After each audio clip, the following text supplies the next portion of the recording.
My wife started cheating on me, so I hired an elite to seduce him and catch him in the act in front of my wife. Engaging in a tennis match can be quite revealing about someone's character. Polite players often carry that demeanor into their everyday lives. I once witnessed a man act terribly on the court, and later, he left his family for another woman. Take, for example, Josh Adams, a former football player who turned to tennis after a knee injury. He plays with an aggressive style. I can usually beat him by staying close to the net, forcing him to overhit. His questionable line calls always seem to favor him, which makes him eager to play against me, as he hates the idea of losing to someone smaller. Though at 6 feet tall, I'm not exactly small, but standing next to Josh, who has 4 inches and about 70 pounds on me, I seem tiny. Avoiding Josh is challenging since we both reside in the same North Atlanta neighborhood, known for its strong tennis community. Thankfully, I also get to play with wonderful people like my mixed doubles partner, Grace Thompson. My wife, Emily, who teaches Pilates, introduced us. Emily isn't into tennis, but she knew Grace needed a partner. We've been playing together for about a year now. Today's match was at a club in Stone Mountain, so I offered to drive Grace. With the typical Saturday traffic, we left 45 minutes early. As she came out of her house, I couldn't help but wonder why she was still single. Grace lost her husband in a car accident 3 years ago. After mourning, she joined Emily's Pilates class and eventually got back into tennis. Now, she's a fit, attractive woman in her early 30s, but she keeps telling Emily that she just hasn't met the right guy yet. "Hey Grace," I greeted her as she got in the car, "ready to win today?" She smiled confidently. We discussed our game plan as I merged onto I-285, but a phone call interrupted us. Our opponent informed me that a rainstorm had hit the area, rendering the courts unplayable, so we had to reschedule. Grace looked disappointed, so I suggested heading back to our club to practice, hoping to find someone else there for a game. As we approached our neighborhood, I decided to take a detour to my house to grab my check for the club dues. After parking, I hurried inside, knowing exactly where the check was. However, as I walked down the hall, I heard unexpected sounds coming from the master bedroom. "Please do that again." Yes, just like that. It was Emily's voice. What on earth? Moving quietly, I crept to the door and peeked inside. Emily was lying naked on the bed with a man who was clearly enjoying himself. It felt like I'd been hit by a car. Stunned, I stood there, unable to think or move. Everything changed in an instant, and I couldn't make sense of what I was seeing. Then the man stood up, raising Emily's legs to make things easier for him. This can't be happening, I thought, as I recognized Josh Adams. I staggered away from the door as if struck by a punch. It was too overwhelming. My first reaction was to storm into the room and confront them. But what good would that do, I thought in despair. They had already betrayed me. Hitting him wouldn't change that. Besides, even if I managed to land the first punch, Josh is so much bigger than me that he'd probably beat me badly. Still, I couldn't just let him get away with this. As I stood there, it hit me that Grace was waiting in the car. Oh no, I need to get her home first, then I can come back and deal with this, I thought. I walked down the hall and out the front door in a daze, feeling nauseous. Grace watched me through the car window, concerned. I quickly got into the driver's seat and started the car. My face must have looked awful, because Grace asked if I was okay. Unable to speak, I gripped the steering wheel tightly and drove to her place. After parking, I muttered that I couldn't play today. Grace, worried, asked what happened. When I stayed silent, she turned off the ignition, took the keys, and insisted I come inside and explain. Grace, trying to be supportive, suggested that maybe that's why Josh took Emily's Pilates class. Shocked, I realized I had never mentioned it. My mind raced with questions, trying to prepare for Emily's reactions and the potential confrontation with Josh. When I walked in through the kitchen door, Emily must have heard me because she came out to greet me, wearing her robe and with her hair wrapped in a towel. She cheerfully asked, "You're home early. How did the match go?" "We got rained out," I said sharply. "I'm sorry you didn't get to play," she replied. I bet Grace was really disappointed. I just stared at her, not interested in small talk. "The rain delay was announced right after we left," I said softly. Her expression remained unchanged, though she blinked. "I came back to the house," I continued, my heart racing. "I saw you and Josh together." Emily's reaction was nothing like what I had expected. "I'm sorry you had to see that," she said calmly. "Is that all you can say?" I asked, stunned. You're cheating on me, and all you can say is you're sorry? I saw it. Aren't you going to apologize for being with him? How long has this been going on? Do you even have an explanation? She crossed her arms and sighed deeply. Sit down, Mike, she said, pointing to the breakfast table. I'd rather stand, I replied, irritated. Do as you wish, she said, taking a seat. I was left speechless by her lack of emotion. Mike, we were going to tell you soon anyway, but this just speeds things up. I'm leaving you. Josh and I are in love, and I'm moving in with him. We'll get married as soon as the divorce is finalized. I chose to sit down. I didn't want to risk collapsing before I could respond. She quickly said, Wait here, and went back toward our bedroom. A few moments later, she returned with a stack of papers, which she pushed across the table to me. This doesn't have to be nasty, she said. I don't want any alimony from you. I've taken all the money from our savings, but that's only fair since I'm leaving you the house. This deal is better than what you get in court, but if you sign these papers, we can all move on with our lives. Looking at the stack of papers, I realized it was a divorce petition. Have you already talked to a lawyer? I asked, shocked. What about our marriage? What happened to the last decade we've spent together? I'm sorry, Mike. I didn't plan for this, it just happened. You need to accept it for what it is. Accept it, I yelled. Accept that my wife is sleeping with that jerk Josh Adams in our own bed. Accept that our marriage is ending just like that. She got up. I'm disappointed, Mike. I expected you to handle this more maturely. Then she turned and walked back to the bedroom. Sitting at the table, I stared at the divorce papers, trying to grasp what was happening. If someone had asked me this morning, I would have said I loved my wife, and we had a good marriage. Now I'm finding out she's leaving me for another man. It's a real shock. In the quiet, I heard the beep of a cell phone and snippets of conversation. He saw us. About what you'd expect. That would be good. When she came back, she was dressed and carrying an overnight bag and a makeup kit. Since you've pushed the issue, I'm not staying here tonight. Josh is coming to pick me up. We'll come back on Monday while you're at work to get the rest of my stuff. So you're just leaving like this? It has to be this way, she said. Fine, I said, feeling bitter. What should I tell our friends? She sighed. Mike, Josh, and I haven't done anything wrong, and we're not going to hide. We'll keep up with our social activities. In fact, we'll probably be at the Eden Point reception tomorrow night.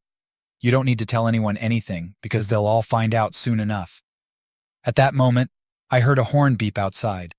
Emily glanced out the window. Josh is here, she said. I'm leaving now. Before closing the door, she looked back at me. Just sign the papers, Mike. The sooner you do, the better it will be for everyone. Then she left. The sound of my cell phone ringing jolted me, and I answered quickly, though I think I was hoping to hear Emily's voice. It was Grace calling. How are you holding up, Mike? She asked. Not too well, I answered. She's left me. I know, she said. You know? I asked, shocked. How did you find out? I'm sorry, Mike, she said, sounding upset. Josh has been bragging about it at the clubhouse. Oh great, I thought. It's already making the rounds. On Sunday, I stayed inside, hiding from reality. When did things go wrong? Married life seemed easy. I got a great job in Atlanta, and Emily became an aerobics instructor. After saving for a few years, we bought a house in Eden Point. I thought we were happy. I got promotions, and Emily started a successful Pilates studio. We made friends and planned to start a family. Our intimate life had slowed down, which I attributed to our busy lives, but looking back, I realized things had really tapered off in the past 6 months. Emily seemed distant, but I hadn't noticed. On Monday, I called my lawyer's office to update my will. At the office, Jonathan, my lawyer and former classmate, read the documents Emily had given me. He advised me to sign the agreement right away, explaining that Emily's offer was generous and much better than what I'd get if we fought it out. Though it felt like giving in, if the marriage was over, this was the best deal I was likely to get. Jonathan was right. After everything, I didn't want to stay married to Emily anymore. It felt like Emily and Josh had won a game I didn't know was being played. Jonathan assured me that signing the settlement agreement immediately would solidify Emily's proposal. If she had second thoughts, I'd still have 30 days to cancel the divorce. I signed. Back at the office, I updated my benefits at Human Resources. There were plenty of changes to make regarding my health insurance, 401k, and other benefits tied to a spouse. That evening, I found that Emily had taken everything she wanted from the house. leaving behind items she no longer used, our good china, serving pieces, utensils, carving knives, some furniture, and portions of our CD and DVD collections. She had left our wedding album, which felt more disheartening than everything else. I had thoughts of violence, imagining baseball bats, brass knuckles, hitmen, and car bombs. But then reality hit me. Did I want to ruin my life for revenge on a sleazy womanizer and an unfaithful wife? By Friday, I decided to rejoin the world. I hadn't done anything wrong, and there was no reason to hide. I called Grace, and she admitted our situation was the hot topic of the neighborhood. Josh and Emily were at the clubhouse every night, with Josh bragging and Emily clinging to him. It was disgusting, and Grace ended her friendship with Emily. I asked about the others. Grace explained that some people disliked Josh and Emily, some followed Josh around, and most found the situation awkward and stayed out of it. I wished the community had done something dramatic, but I was determined to move forward. On Saturday, I arrived at the tennis courts. When the captain of our mixed doubles team saw me, she hurried over, apologizing for a last-minute lineup change and offering to understand if I didn't want to play. I was confused until she explained that Josh and his partner were our opponents. Great, I thought. That's the last thing I wanted. Grace arrived, her face turning white. She whispered that we could forfeit and play someone else next week, but I refused, deciding to face Josh now. Grace looked concerned, but I assured Mary we were ready to play. The game was a disaster. My performance was the worst in years, and Grace struggled because of my frustration. Josh played exceptionally well, hitting powerful shots and taunting me throughout the match. His comments about my weak shots and jabs about my wife fueled my anger. The match attracted a crowd, and I saw Emily by the fence. She cringed at some of Josh's remarks but didn't look at me. During one moment, I served a weak second serve, and Josh fired it directly at Grace, hitting her shoulder. I rushed to confront him, but Grace stopped me, insisting it was just part of the game. I glared at Josh as he pretended to adjust his shoelace, feeling frustrated and defeated. The final score was 62-61, a humiliating loss. I gritted my teeth as I walked to the net to shake hands. Josh's partner apologized for his behavior, but Josh ignored the handshake and said, "That was fun. Let's do it again next time you're up for a beating." He then kissed Emily over the fence. Grace quickly grabbed my arm, sensing my anger. "He's trying to provoke you, Mike. Don't let him get to you." I promised myself I wouldn't tolerate their behavior anymore and needed to come up with a plan. Lying on the bed, I remembered my old tennis coach's advice, play to your opponent's weakness. Applying it to my situation was challenging. The next morning at work, I had a possible solution. It might cost a lot, I thought, but if it works, it'll be worth it. Around mid-morning, I called our top sales guy, Jerry, and invited him to lunch. I asked if he had ever used an escort service for personal reasons. He initially seemed puzzled and reminded me it was against company policy. I clarified that this wasn't about work, but something personal. Understanding dawned on Jerry's face. He mentioned a top service in the city known for catering to high rollers, with high rates and top-notch services, warning they might be expensive. I assured him I could handle the budget and asked for details. Over burgers and drinks, Jerry provided all the information I needed. Calling the number Jerry had provided, a friendly male voice answered, "Hello, how can I assist you?" "I'd like to speak with Mr. Henry Miller," I replied, following the instructions. "This is Mr. Miller," came the response. "What can I do for you?" "I'm looking for something from the Grove Press," I answered. "May I have your name, please?" Mr. Miller asked. I considered using a fake name, but Jerry had been very clear about the need to use my real identity. "They're always cautious about the Vice Squad," he'd explained. "They take extra measures to ensure you're not an undercover cop trying to set them up." So I gave Mr. Miller my actual name. "Are you calling from your office?" Mr. Miller inquired. "Yes," I answered, "but this is a personal issue and doesn't involve my company." "I understand completely, sir. Could you provide the switchboard number for your workplace?" he asked. "Sure," I said, "but wouldn't it be better to have my direct line?" "No," he responded. "I'll call the main number and ask for you, which helps verify your identity." That's pretty smart, I thought. By calling the main line, he'd know he was reaching a real company, not a police station. If the operator transferred his call to me, it would confirm I worked there. It's not foolproof, but it's a good method. I provided him with the main switchboard number, and he ended the call. A few minutes later, my phone rang, and the operator transferred the call to me. It was Mr. Miller. Next, he requested my cell phone number. "This will allow us to reach you outside of business hours if needed," he explained. After giving him my number, he continued, "Now that we've sorted out the identification, please let me know how we can assist you. I need a very special companion who can be available for multiple occasions over the next month or so," I said. The voice replied. "That's a bit unusual. We don't typically arrange services for such extended periods.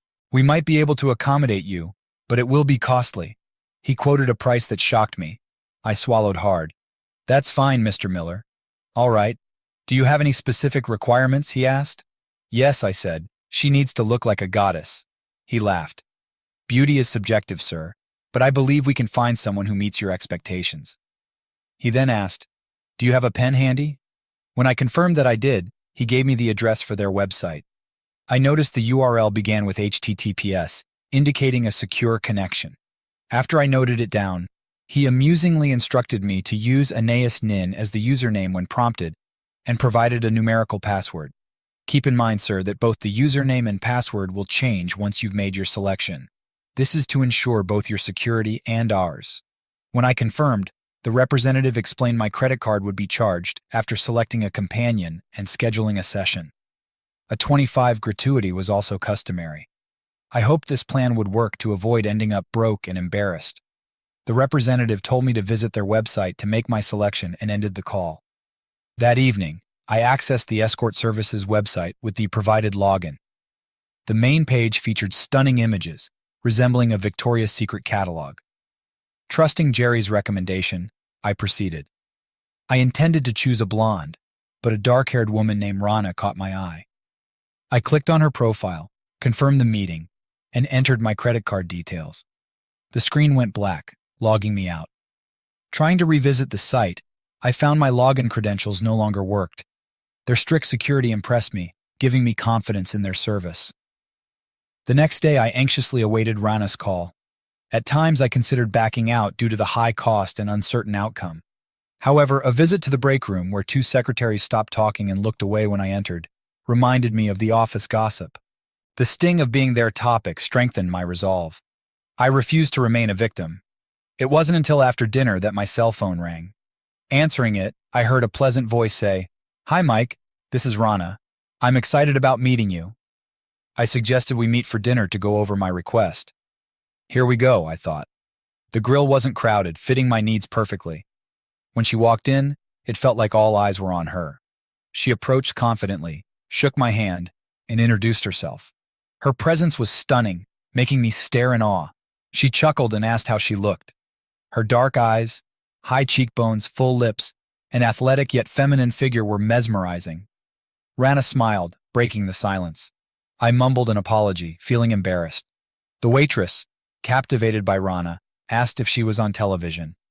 Rana replied pleasantly, "No, I'm afraid not." Their exchange helped me regain composure. I asked why she wasn't modeling or on TV. She explained that while she considered it, the competition was fierce. In her current field, she stood out and earned top pay from the start. By the time her looks faded, she'd have enough savings to live comfortably. She might even find a wealthy man who wanted a trophy wife. I nodded, recognizing her practical approach to her career, even if I didn't agree with it. Just then, the waitress brought our meals. After serving Rana, she looked at her once more and asked, "Are you sure you're not on TV? I have this feeling I've seen you before." Rana shook her head. "I don't think so. If I'd been on TV, I'd remember." I had to stifle my laughter as the waitress hurried away. As we started eating, Rana studied me closely. "So, Mike, why don't you tell me what you're looking for? Henry mentioned that this request is a bit unusual." Feeling embarrassed, I began to explain my situation. When I recounted the conversation I had with Emily after catching her and Josh together, Rana looked at me with sympathy. "That was pretty harsh," she said.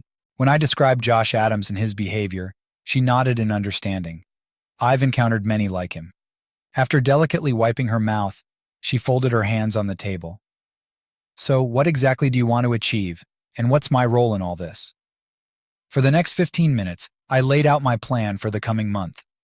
I confessed that I had many doubts about the success of my scheme, but I couldn't just sit by and let them walk all over me without trying to fight back. Meeting you has made me think this might actually work. Her face lit up with a big smile. What a nice compliment, she said. Then she leaned in closer across the table. You know what? I think I'm going to enjoy this. Awesome, I replied enthusiastically, reaching out to shake her hand to finalize our agreement. She laughed and gave me a firm handshake in return. To partners in crime, she said with a mischievous grin. She shifted her position, and suddenly her presence was incredibly alluring. It hit me that I was aroused. Well, she said in a sultry tone, since we've wrapped up the business part, should we move to somewhere more intimate for the fun part? My mouth went dry, and I had to sip some water before I could respond. No, I said. Tonight is just for us to get to know each other. She gave me a playful smile. You don't find me attractive? Oh no, I stammered. I mean, yes, I do find you attractive, but I'm trying to stay focused on what we're here for. It's better if we don't mix things up. But I do have extra for you. I slid an envelope filled with cash across the table. She took the envelope with a serious expression and put it in her purse. Then she changed her stance, and her seductive aura seemed to fade. I think I understand, Mike, she said, tilting her head slightly. You're quite an interesting man. I'm looking forward to our little adventure. With that, she got up and left, leaving me alone in the booth. I felt drained for some reason. What a woman, I thought. Phase 1 of Operation Honey Trap was set to start on Saturday, just after lunch. The weather was already warming up in Atlanta, and I expected a big crowd at the Eden Point pool. Although I was anxious about whether Rana would show up, a BMW Z4 pulled into my driveway just after noon. She arrived with a small bag and, noticing my raised eyebrows, said, "My swimwear." She looked around and smiled. "So this is suburbia. Do you like it here?" I frowned. "I used to, but not so much lately." She patted my cheek. "We're going to change that." We parted ways at the clubhouse to head to the locker rooms and change into our swimsuits. As planned, I came out first and set up 2 lounge chairs next to a table with an umbrella. Just as I got settled, I noticed Josh walking toward me. "Well, Mike," he shouted, "I didn't expect to see you here at the pool today. I thought you'd be out taking a lesson from the pro to work on your tennis." Even though I knew he was trying to provoke me, I kept my response calm. "Nope, today my girlfriend and I are here to relax by the pool and catch some sun." Josh wasn't going to let it go that easily. "Oh, so you've got a girlfriend now? I'd like to meet her." Our conversation was starting to attract attention from people nearby, but that didn't bother me. "You're in luck, Josh. She's just about to join us," I said, pointing to the entrance of the women's locker room. Everyone fell silent as Rana approached us. I had expected her to be in a bikini, but she surprised me with a one-piece swimsuit. It was made from a shiny, silvery material that caught the sunlight, drawing everyone's gaze. The clicking of her stiletto-heeled slippers made me realize how stunning her legs, calves, and figure looked. As she got closer, I pulled my eyes away from her legs to focus on her swimsuit. It seemed to be made of the thinnest material I'd ever seen, clinging to every curve of her body. It was so sheer it looked like it was painted on her. She reached me, hooked her arm through mine, pressed her chest against my bicep, and kissed me on the cheek. "Oh, great, honey," she purred. "You got us a spot." Then she turned to Josh. "Who's your friend, Mike?" I caught sight of Josh and couldn't help but laugh when I saw his jaw drop as he took in Rana. "Rana," I said, "meet Josh." "Josh, this is my girlfriend, Rana." His jaw snapped back up, and he quickly reached out to shake her hand. "Welcome to Eden Point," he said with a flourish. "If you need anything, just let me know." With a sweet smile, Rana responded, "Oh, that's so kind." She then turned to me and asked with a hint of flirtation, "Is everyone here as friendly as Josh?" "Nope," I replied dryly. "Josh is one of a kind." She flashed another smile at Josh. "Thanks for making me feel so welcome." When he didn't immediately move, she gently said, "You can let go of my hand now." Embarrassed, he stammered, "Oh, well, I need to head out. I hope to see more of you, Rana. I hope to see you around." He then awkwardly walked back to the other side of the pool, glancing over his shoulder repeatedly. I looked in that direction and noticed Emily sitting with her arms crossed, looking displeased. Rana and I settled into our lounge chairs. She took my hand and pulled me closer to whisper, "I think that went pretty well." I squeezed her hand and told her, You were amazing. She gave me a quick kiss on the lips, which I knew was meant to be friendly, but I could still feel her lips even after 15 minutes. Next, she lay face down on the lounge chair and asked, Mike, can you put some sunscreen on me? As I did so, I was pretty sure I heard some disapproving murmurs from nearby. Over the next few hours, it seemed like everyone at the pool made it a point to pass by and check out my new girlfriend. I'm certain all the guys from my tennis team came by, and I made sure to introduce them to Rana. She handled each introduction with ease, chatting like she was already friends with everyone. At one point, I leaned in and whispered, You should have gone into politics. She just grinned and winked at me. In my job, I'm just one step away, she replied. I laughed heartily. As things quieted down, Rana leaned in closer to me. Which one is she? She asked. I immediately knew who she meant and pointed Emily out across the pool. Great, she said. Let me handle this. Putting on her high-heeled mules, she made her way over to Emily with a rhythmic click. Bending forward, she removed her shoes and performed a smooth dive into the shallow end. When she came up, she dipped her head down and then flipped it back, sending her hair into a beautiful spray. I was mesmerized. I'd seen that move in commercials, but never in person. It was breathtaking. With a single fluid motion, Rana pulled herself out of the water and onto the deck. Standing there with water dripping down her body, she pushed her hair back, drawing attention to her cleavage. She then slipped her mules back on, adding 4 inches to her height, and walked back toward me, leaving me staring in awe. Reluctantly, I turned my gaze from Rana to Emily, who was glaring at me with anger. Emily then snapped at Josh, and grabbing her things, headed for the exit. Josh trailed behind her, casting occasional glances back at Rana. Rana elegantly reclined in a lounge chair with her eyes closed and quietly murmured, Mission accomplished. As we were about to leave, I suddenly noticed Grace heading my way. Oh no, I thought. I forgot about Grace's women's team playing today. What do I say? Hi, Mike, it's great to see you out and about. Maybe we can catch up and play some more. Grace stopped in her tracks when Rana stood up and took my arm. Oh, Grace said, surprised. Who's this? This is Rana, my date, I replied, feeling a bit awkward. Grace stared at Rana in silence for a moment, then extended her hand. I'm Grace, she said. Nice to meet you. She looked back at me. I need to get cleaned up. I'm pretty dirty from our match. See you later, Mike. Without waiting for a response, she hurried off. Rana looked at me with curiosity. Who was that? I replied. That's Grace Thompson. She's my partner for mixed doubles. Interesting, she said. I kicked myself mentally for not planning ahead on how to handle Grace. I didn't want to reveal my intentions or give Grace the wrong idea. This was frustrating. Soon after, Rana and I decided to call it a day. I felt like we had achieved everything we set out to do. As we left the pool area, I could swear the chatter around us picked up noticeably. Back at my house, I let Rana use the shower while I dried off and reflected on the afternoon. Besides the unexpected encounter with Grace, everything had gone even better than I'd hoped. I had shown Emily that I wasn't just going to mope around after she left. More importantly, I demonstrated that I had moved on to someone even better. Let her think about that for a while, I thought triumphantly. So how do you think it went? Rana's voice interrupted my thoughts. I turned to see her wrapped in a bath towel. You were perfect, I said excitedly. You exceeded all my expectations. With a playful move, she let the towel fall to her feet. Would you like to celebrate? She asked with a coy smile. I gasped, realizing I'd been holding my breath. Taking a deep breath, I walked over to her, bent down, and handed her the towel she had dropped. Sorry, Rana, it's just not the right time. She smiled and replied, That's okay. I was just testing you. After draping the towel over her shoulder, she walked away from me. I hadn't had a chance to see her from behind before. When she returned, she was dressed and had her bag ready. I handed her a sealed envelope. Thank you so much, I said sincerely. Today was perfect.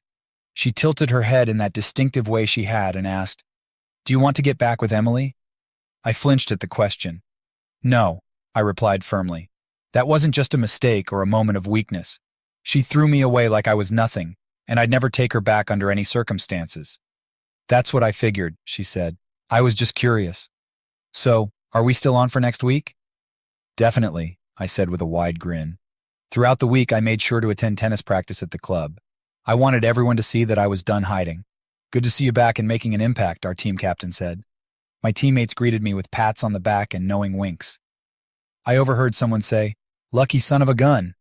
I smiled, knowing Rana had made quite an impression. A few days later, I showed up for mixed doubles practice, but Grace was nowhere to be found. Our captain mentioned she had called in sick. Once I got home, I immediately called her. "Are you okay, Grace?" I asked. "It's unusual for you to be sick." "Oh, it's nothing serious, just a minor bug going around," she replied. "Do you need anything?" I offered. "I'd be happy to bring it over." "No thanks," she said quickly. "I don't need anything. It's better if you stay away so you don't catch this bug." "All right," I said with some hesitation. "But if you start feeling worse, call me immediately. I'm worried about you." She gave a non-committal response and mentioned she needed to rest, so I let her go. I wasn't thrilled about it. Grace had always been so healthy and lively that it bothered me to think she might be unwell. And our little encounter at the pool last Saturday might not have helped, I thought. I was still unsure about revealing my honey trap plan to her, fearing it might mess things up, but I hated the idea of Grace misunderstanding the situation. I hope she'll understand once it's all over, I thought. The next phase of my plan was set for the upcoming weekend. The club was hosting a potluck dinner, and Rana and I were going to attend. When she showed up at my house, she was dressed quite differently from our last outing. "Wow, you look like you just stepped out of a fashion magazine," I remarked as I took in her appearance. She was in a casual outfit, a skirt, a jacket, and a blouse, but everything about it, from the materials to the style and accessories, screamed high fashion. With a playful curtsy, she said, "Thank you, kind sir. These are new from Nordstrom, but don't worry if you don't recognize the labels. Tonight, my main focus is the ladies, especially one lady in particular. I can't speak for the wives, but I'm sure you'll still make quite an impression on the men," I told her honestly. As we arrived at the clubhouse parking lot, Rana turned to me and said, "We need to change our approach tonight. Let's split up and mingle with the guests. That way, I can do what I need to do." "Sounds good to me," I agreed. As we stepped onto the patio where dinner was being served, it was clear that we had both been correct. The men continued to gawk openly as Rana walked past.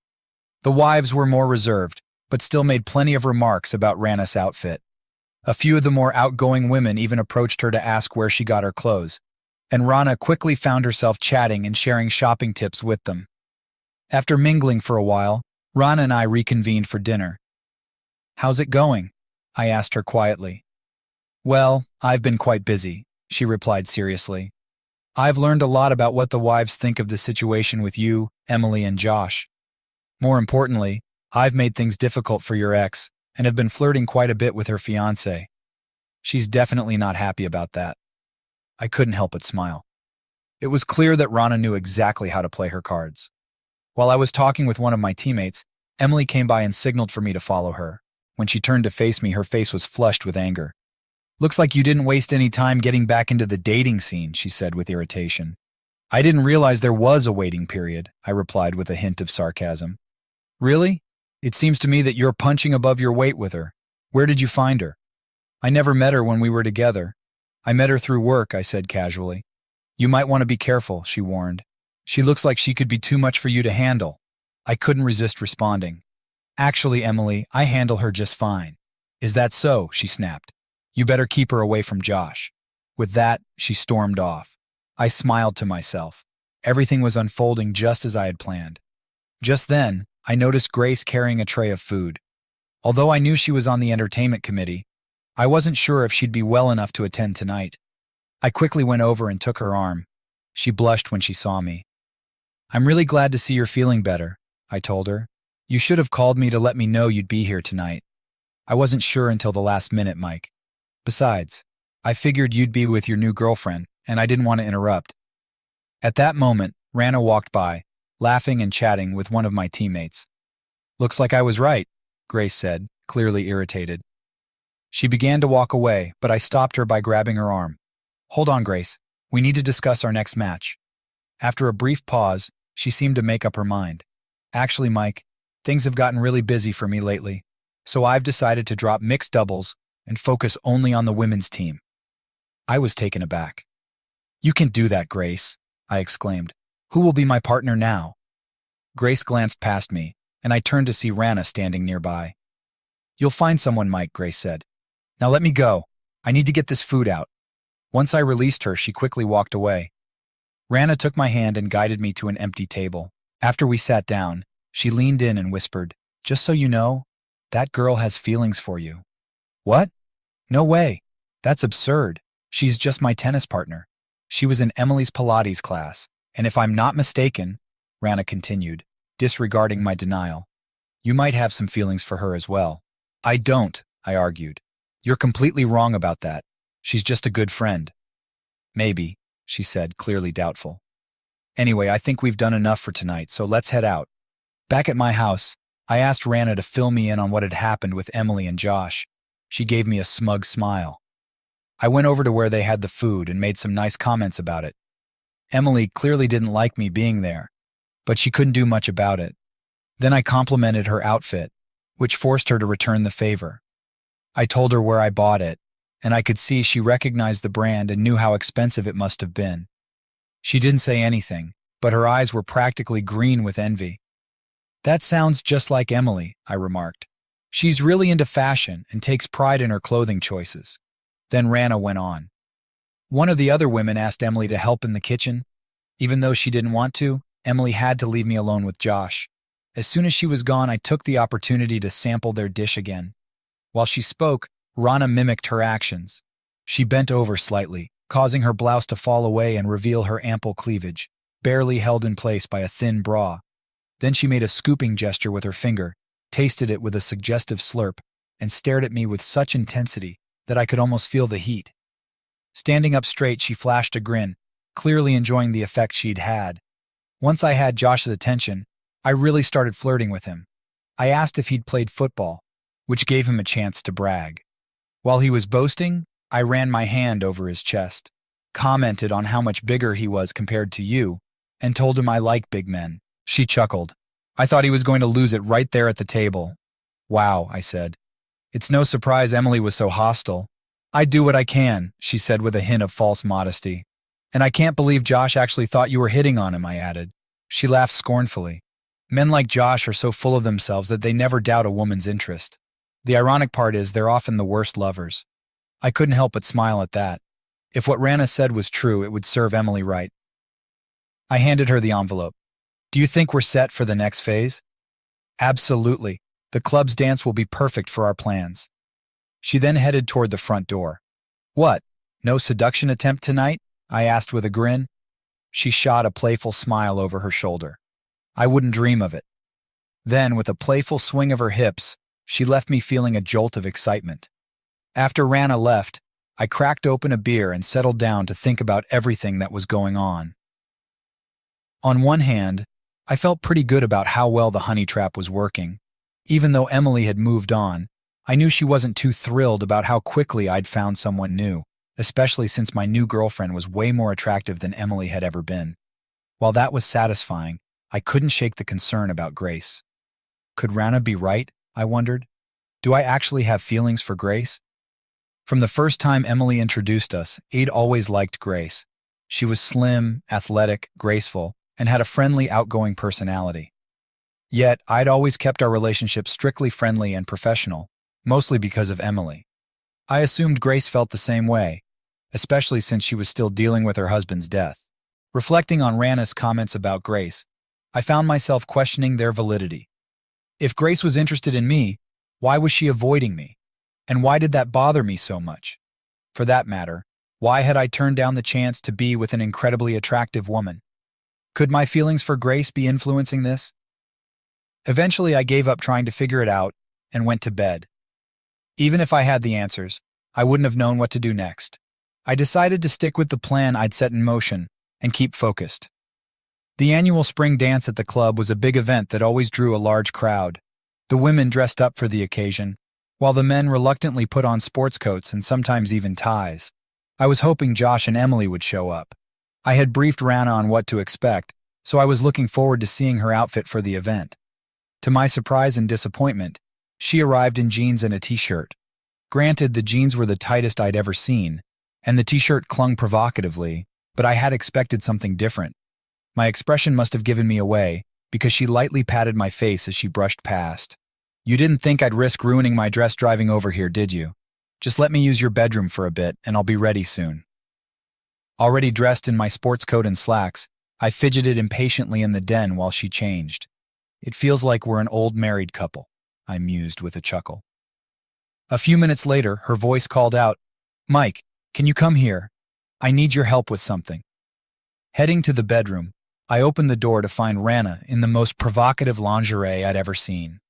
Her deep brown stockings were held up by a garter belt, drawing even more attention to her intimate areas. Facing me again, she asked with a playful smile, "How do I look?" I couldn't help but move toward her, but she stopped me with a grin and a raised hand. "Not now. I need you to stay out of the way so I don't mess this up. Now that you've given me the thumbs up, leave so I can get into my dress." I almost staggered as I walked back to the den. I swallowed hard. "You might give someone a heart attack tonight," I told her, and I meant it. She just smiled and offered her arm so I could lead her out. The patio at the club had been transformed for the dance, with paper lanterns hanging above. It was a bit cheesy, but the soft lights and gentle music created a nice atmosphere. Rana slipped into my arms to dance, and I wasn't surprised to find she was a much better dancer than I was. As we danced, she rested her head on my shoulder, and I realized I didn't care about her job. I just enjoyed having her close and spending time with her. She lifted her head and looked at me. "You know, living in the suburbs isn't so bad. I could get used to this." Before I could reply, she tensed up. "Oh, here comes trouble." I turned just in time to see Josh Adams approaching with a clearly unwilling Emily. "Hello, Rana. Hello, Mike," he called out loudly. "Glad to see you here tonight. How about swapping partners for a dance or two?" I agreed, and he whisked Rana away, leaving me with an obviously uneasy Emily. I extended my arms to her. "Care for a dance for old time's sake?" She agreed reluctantly, and as a new song started, we began to dance. It was a strange experience. I'd loved and been married to this woman for 10 years, but now all I felt was a strong urge to make her feel what she had done to me. "So was our marriage really that bad?" I asked. She sighed. "No, Mike, it wasn't like that. We had some good years and shared some great times, but eventually things settled into a routine, and I just lost interest in our relationship. When Josh came along and showed how much he wanted me, I got caught up in it. I really fell hard for him, Mike. It felt just like when I was in college." She gazed up at me. "I didn't want to hurt you, Mike, but I had to do what was best for me. Can you understand that?" "I get it," I replied bitterly. "You just wanted an upgrade." "That's not how I meant it," she said defensively. "That's fine," I said. "I've upgraded too." She winced when she thought about who I was now dating, and I felt a bit of satisfaction. If everything went as planned, things would only get better.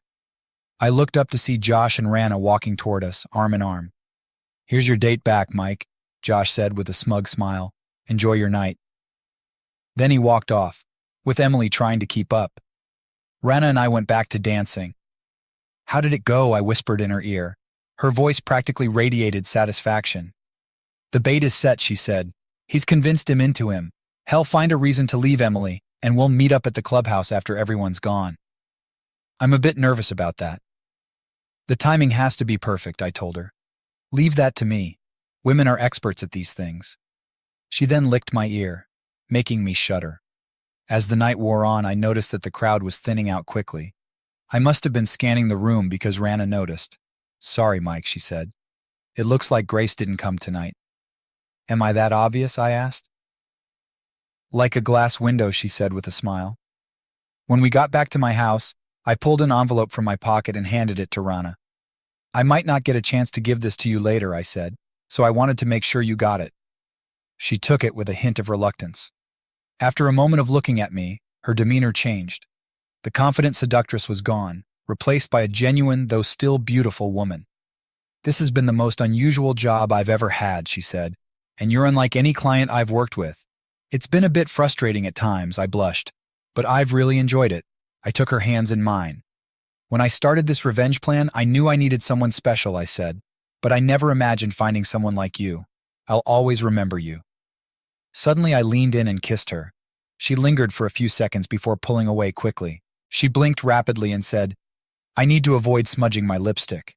Then she looked at the watch on her wrist and said, "It's almost time. We need to leave. Give me exactly 30 minutes. She then left, got into her car, and drove off. I stood there for a moment and made a decision. Rana and I hadn't discussed this, and I hoped I wasn't messing things up, but I had to take the chance. I pulled out my cell phone. She must have recognized my number right away. "Mike, Why are you calling so late? Grace, I need a huge favor. Please don't ask questions. Just meet me at the clubhouse in 30 minutes. What's going on, Mike? What's this about? Please, Grace, I pleaded. I can't explain now. Just trust me and come in 30 minutes. Sorry, I have to go. I ended the call. As I walked to the clubhouse, I wondered if she would show up. It was a long shot, but it was the only chance I had. When I got to the parking lot, I saw 2 cars there. I took out my cell phone and made another call. Josh! Emily's furious voice blared from the phone. Where are you? It's not Josh, I replied. It's Mike. Mike? What do you want? And why are you calling at this hour? She snapped. I'm calling to let you know where Josh is. Hez with Rana. What? She yelled. Where? Where are they? Listen, I said. Just get to the clubhouse as quickly as you can. Then I ended the call. Josh's house was a few blocks from the clubhouse, but she must have run because I soon saw her dashing through someone's backyard. I intercepted her before she got to the clubhouse. Where is he? She demanded angrily. Shh, I said, grabbing her wrist. We need to be quiet to catch them. I led her to the clubhouse door, which was unlocked, and we quietly entered. As we stepped into the lounge, we could hear voices and the sound of rustling clothes. Emily's eyes widened when she saw what was happening. I quickly covered her mouth to keep her quiet and pointed to the light switch on the wall. She nodded, and we carefully made our way to it. I flipped the switch, and the room was instantly lit up. Josh, startled, tried to get up but tripped over his pants, which were around his knees. He fell, then scrambled to his feet, desperately pulling his pants up. Rana, who had been lying on the couch, jumped up. Her dress was draped over the sofa, and she quickly pulled her bra back on. She stood there in nothing but her provocative underwear, making it clear what had been going on. I had to restrain Emily as she began to scream at Josh. You jerk! How could you do this to me? We're supposed to get married. Rana clung to Josh's arm, hiding behind him as Emily fumed. Now that Josh had his pants on, his confidence was back. He looked at me with a daring glance, then turned to Rana and asked, So what do you want to do now, sweetheart? Rana replied in a soft, innocent tone, Oh, Josh, I just want to be with you. She held him tightly, and he wrapped his arm around her protectively. Then he turned back to face us. Despite Emily's distress, he first addressed me. Looks like you've lost another woman, Mike, Josh said. I stayed silent, but Emily screamed, What about us, Josh? What about us? Josh faced her. Emily, we had a good run, but it wouldn't have lasted. I found someone better, and I'm focusing all my attention on her. He looked back at Rana, then back at Emily. Can you blame a guy for wanting to upgrade? Even in her anger and hurt, Emily couldn't help but glance at me with a look of guilt when she heard that. Rana quickly put on her dress and then wrapped her arms around Josh's neck. He bent down and kissed her. Let's go, baby, he said, pulling her toward the door. Go ahead, Josh, Rana said. I need to talk to Mike for a bit, plus I don't want to leave my car here. She pulled out a piece of paper from her purse and quickly wrote down an address. I'll be right behind you, she said, stroking the front of his pants and giving him a passionate kiss. Josh looked at her uncertainly. Are you sure you'll be okay? I'm sure, sweetie. Mike won't hurt me. He's not like that. Yeah, Josh laughed. I guess you're right. He then left through the door, and we heard him drive away. While we were focused on Josh, Emily slipped out of my hold. She yelled, You witch! And charged at Rana with her hands clawing.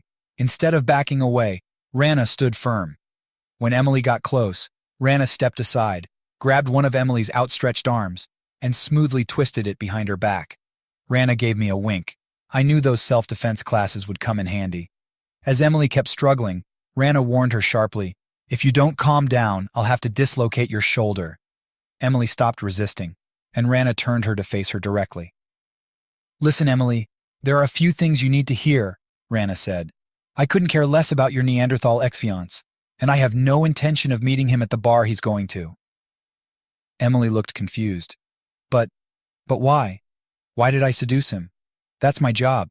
I'm a paid escort. I've been with dozens of guys like Josh. They all think they're God's gift to women and are always hunting for the next conquest. Do you really think he loved you? The only thing he truly cared about was finally beating Mike at something. Sure, he enjoyed being with you, but what he really relished was getting back at Mike. Mike hired me to get a bit of revenge on Josh and to show you how it feels when someone you love is unfaithful. It hurts, doesn't it? Emily screamed and then lunged at me. But before I could respond, Grace appeared and knocked Emily off her feet. Emily fell awkwardly to the ground. Grace stood over her with clenched fists. "You deserve that, Emily. After what you did to Mike, you deserve a lot more." Emily just lay there, sobbing. It seemed like her feelings were hurt more than her body. Grace turned to me, tears streaming down her face. "Is this really true?" she asked. "Is she really not your girlfriend?" "No," I replied seriously. "She was just part of the honey trap we set for Josh and Emily, nothing more." "But she's so stunning," Grace argued. "I could never compete with someone like her." Rana came over and put her hands on Grace's shoulders. "Oh, you poor thing. I was the one who didn't stand a chance. He was always focused on you." Grace glanced at me again. "You mean you never even?" Rana jumped in again. "No, Grace, he never did. I could never get him to think about me long enough to actually be with me, and believe me, I tried." Grace was quiet, but her eyes were full of emotion as she looked at me. Rana flashed a grin at both of us. "I think it's time for me to head out. I've had tougher jobs, but this one has really drained me." At that moment, Emily got up from the floor. "What about me? Where do I go now? I can't go back to Josh's place after all this." Grace considered her for a moment. "I'm not sure what you'll do tomorrow, but you can stay at my place tonight. I'm going home with Mike." Then she gave me a passionate kiss. I took her hand and held on, but something was bothering me, so I turned back to Rana. "What about Josh? Where did you send him?" She laughed. "I sent him to a gay bar I know. I wonder how long it will take him to figure out I'm not showing up," Rana said, chuckling. Her smile faded as she looked at me with a serious expression. "Good luck, Mike. You're a unique guy, and I won't forget you." She leaned in and gave me a soft kiss. Grace's grip on my hand tightened. Rana then turned to Grace, her face becoming intense. "You better treat him right, got it? If I hear you haven't, I'll come back, and I won't take no for an answer." Her fierce look softened into what I later realized was sadness. She touched my cheek gently, but I could tell that leaving was harder for her than she let on. Rana reached into her purse and slipped something into my hand. "Goodbye," she said, and then turned and walked out, her hips swaying gracefully as she left. I looked down at my hand and saw 4 unopened envelopes. Grace and I stood there for a moment, processing everything that had just happened. Finally, she broke the silence. "What did she give you?" I opened the envelopes one by one. The first was a handwritten note from Rana, thanking me for being a good client and wishing me happiness. The second contained the remaining money I had given her earlier, with a note saying she couldn't accept it. The third was a business card for an exclusive escort service, and the last one was a blank piece of paper with a small heart drawn on it. Grace looked at the contents and then back at me. "She really cared about you, didn't she?" "Maybe," I replied, feeling a mix of emotions. "But it's over now. What's important is that we're here, together." Grace smiled softly, and we left the clubhouse, walking hand in hand back to my house. As we walked, I realized that the revenge plan had given me closure, but it had also opened my eyes to what really mattered, moving on and finding peace. When we got home, Grace and I sat on the couch, talking late into the night. We discussed everything that had happened, our feelings, and what the future might hold. The anger and pain that had consumed me were slowly fading, replaced by a sense of calm. Grace was there for me, and I knew I could be there for her too. The next morning, as the sun streamed through the windows, I felt a sense of relief. The past was behind me, and I was ready to start anew. Grace and I had breakfast together, and for the first time in a long while, I felt hopeful.